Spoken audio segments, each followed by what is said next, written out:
अखंडानंद स्वामी।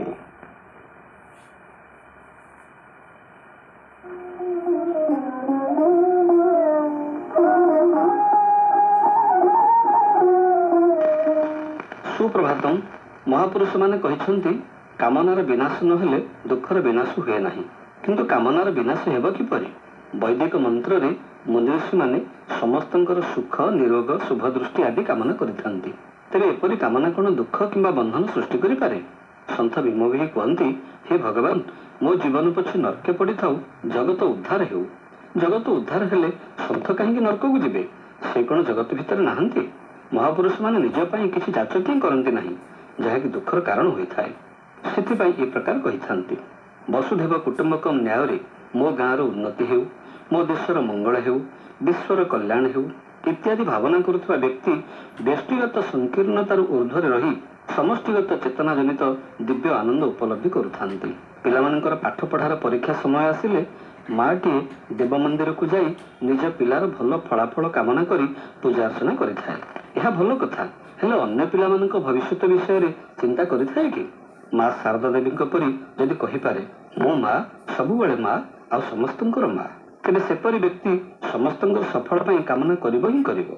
विश्वात्म चेतना आसिले विश्व स्रष्टा विश्व नियंता परमेश्वरଙ୍କ निकटरे विश्व कल्याण निमित्त कामना आसीथाए। अन्य मानकर उन्नति निजर उन्नति अनुभव हुए। जेपरि विश्वकर्माଙ୍କ द्वारा पाइथिबा भगवानଙ୍କର कृपा प्रसाद को माँ सुमति सर्वप्रथमे ग्रामवासी को अधिकार देइथिबा अनन्य उदाहरण अछि। एथिପାଇଁ गोटे किंवदंती शुणिबा योग्य निश्चित। गोटे राज्यर राजा भिक्षुक मानक यथेच्छ दान करी निज राज्य को भिकारी शून्य करने को घोषणा कले। घोषणा शुणी जड़े भिक्षुक कृषि करने इच्छा प्रचुर जमी जाचज्ञा कले। अन्य जड़े भिकारी अनेक अर्थराशि जाचज्ञा कले। जाचज्ञा अनुसार राजा आशागत धन प्राप्त हेले तृतीय भिकारी राजा को शपथ कराई जाचज्ञा कले थरे मात्र तांको कुटीर रे अतिथि हेबाकू।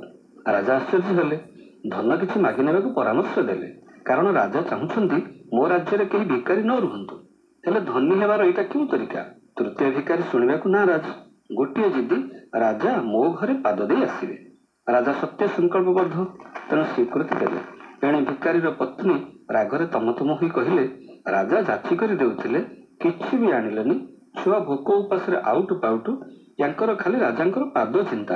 भिकारी कहिला, धैर्य धर, भगवान मध्य सर्वदा एही कथा कही आशीर्वाद करिथांती।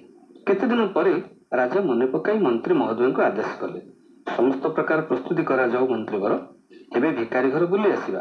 मंत्री कहिले, यह असंभव महाराज, कारण ता घर अनेक दूर रे, केते नदी नाल जंगल पहाड़ दे जिबाकू हेबो।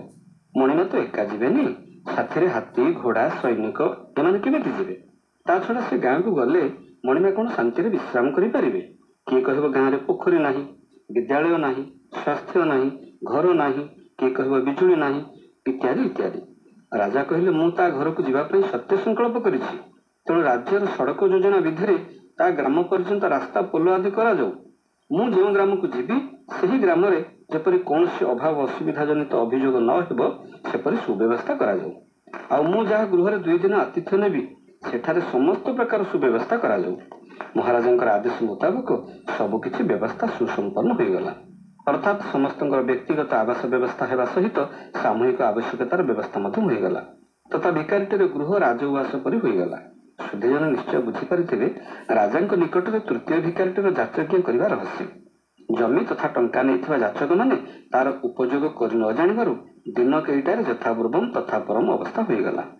किंतु तृतीय भिकारीर जाचज्ञा द्वारा ग्रामर तथा अंचलर समस्त प्रकार मंगल हेबा सहित निजर अशेष कल्याण होई पारिला। समष्टिगत महत कामना द्वारा व्यक्तिगत समस्त दुखर विनाश होइथाए। जेपरि पानी को ग्लास रे रखिले अधिक गभीर थाए, किंतु थाली रे रखिदेले पतला होई जाए। एही विश्व जहार मु ताहार, एपरि दिव्य चिंतन रे थिबा व्यक्ति विश्व कल्याण निमित्त कौनसी समय रे निजको समर्पण करिथाए। एथिପାଇଁ भागवत कहନ୍ତି, धन्य से प्राणी ए जगते जे प्राण धरे परहिते। सद्गुरु भगवान सुहुम स्वामी कहନ୍ତି, पादर कंटा पशिथिले जेपरि अन्य एक कंटा साहाय्य बाहर करा जाए, ठीक सेहीपरि विशिष्ट कामना द्वारा संकीर्ण स्वार्थ कामना को नष्ट करा जाई पारे।